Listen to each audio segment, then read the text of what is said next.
which we can see, that is chronic low back pain, hip stiffness. There will be very tightness and stiffness which will be felt in the patients with lower cross syndrome. Along with that, there will be weak glute muscles.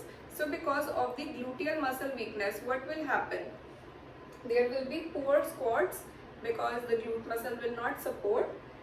There will be tight hamstring muscle. I have explained earlier in the previous video also that hamstring muscle have to be overactive. They have to do extra effort in order to compensate for the glute muscles and for that anterior pelvic tilt.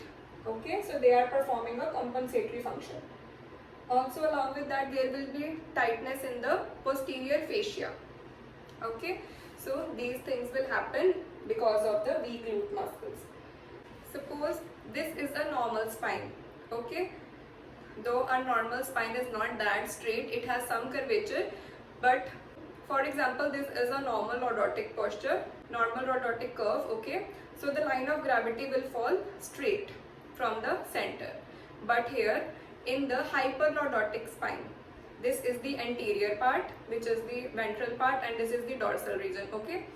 So the line of gravity will be falling more posterior, due to which what will happen? There will be disc herniation, hip impingement, okay? Along with that, there will be knee pain. So these all things, these symptoms will be combined in the patients with lower cross syndrome.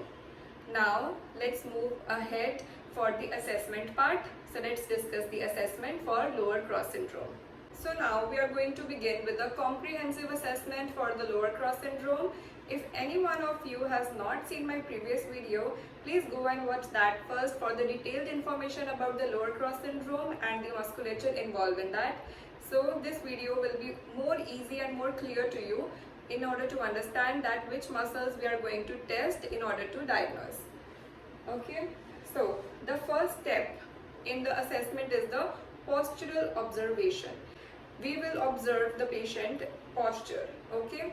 So जो main deviation आती है posture में because of the lower cross syndrome, वो क्या है? वो है anterior pelvic tilt and hyperlordosis of the lumbar spine. सबसे पहले हम पेशेंट में वो ऑब्जर्व करेंगे. अगर ये दोनों चीज़ें उसमें अंदर प्रेजेंट है तो उसको लोअर क्रॉस सिंड्रोम हो सकता है. Also along with that we will observe glute atrophy because gluteal muscles weak होते हैं in lower cross syndrome, और अगर काफ़ी प्रोलॉन्ग टाइम से पेशेंट उसी कंडीशन में है देन वीकनेस की वजह से एट्रोफिक चेंजेस भी हो सकते हैं.